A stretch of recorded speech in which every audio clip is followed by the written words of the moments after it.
Welcome to our August 2023 market update. Craig, tell us what's going on in the heat of summer. Okay, yeah, and it has been hot.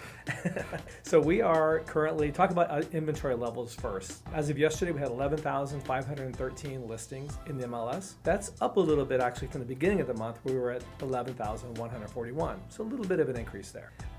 That being said, we're 51% below normal for active listings. The Cromford report, they said yesterday that this is the lowest listing count that we've had in 22 years. Wow. Pretty low inventory out there. We also, something I found interesting, the median sales price in the MLS, this is the median for all types of homes in the MLS. That's all types of homes, so condos, single family homes.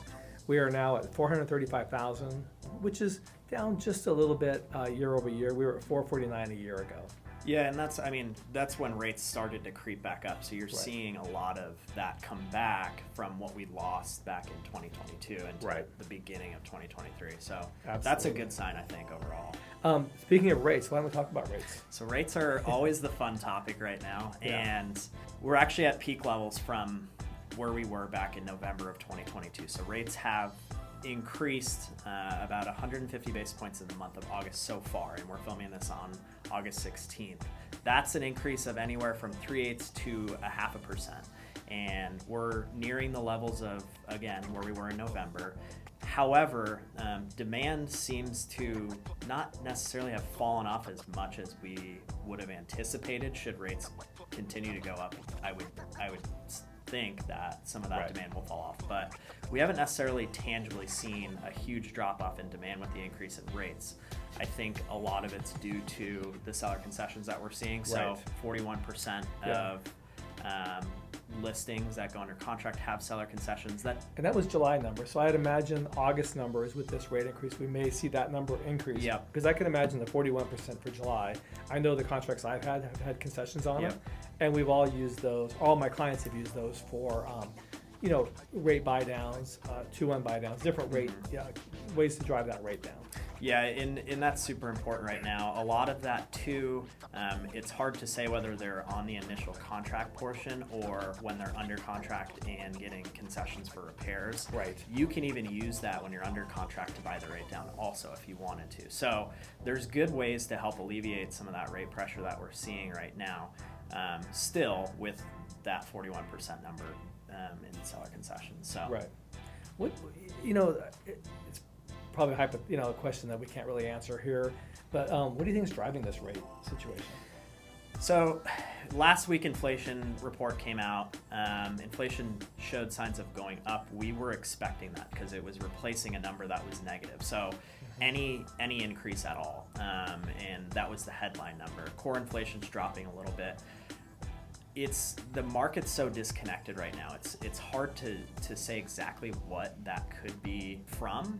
If I were to guess, and I do think we are nearing the peak, and there's a lot of things that could affect that. So that's not a guarantee that rates are going to come down. But most economists are predicting that Q1 2024 is probably when we're going to start to see a downward trend in rates. That's going to be up to the Fed and what they decide to do in the near future in raising the federal funds rate, which is not directly tied to mortgage rates, but it is an effector of mortgage rates in general. So there's a lot of speculation out there, and it's hard to say what's driving these rates up right now.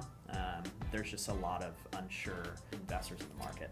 For somebody who's just watching, maybe not that familiar with rates and how, and you said that we know that the federal funds rate doesn't directly affect mortgage rates. Maybe somebody who's just watching our market update for the first time doesn't know that. Maybe explain that real quick, quickly. Yeah, so the federal funds rate affects things like home equity lines of credit cards, some of those types of debts. If you look at a tracking map of what the federal funds rate does and how that ties into mortgage rates, it is correlated. The federal funds rate is the rate that banks trade money overnight. So it's a little bit different than what you're going to see in a long-term 30-year mortgage rate. So that's why it's not directly tied to it, but it does affect it overall. So yeah, I know rates are a huge pain right now. We're doing our best on our end to structure our clients so that they can have the most affordable payment. Obviously, this is the highest that we've seen rates since November, and there's only so much we can do on our end, but there are things that we can do to help some of that rate pressure. it's just an interesting time with the fact that we have very low inventory, rates are higher. We had a huge drive up in the market appreciation wise over the past few years.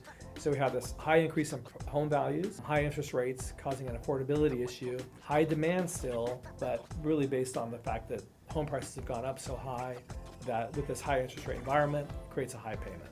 It's sort of a problem that's a lot of in this market in previous years when we had a high interest rate environment, home prices were much lower. Yeah. Right.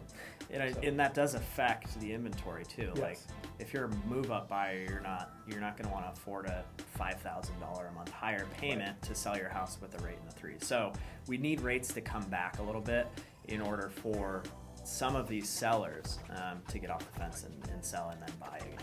Talking about inventory and sales, or sales with list price ratio, 98% of all homes in July sold at 98% of list price. Yeah, which was and that big. shows the seller's market.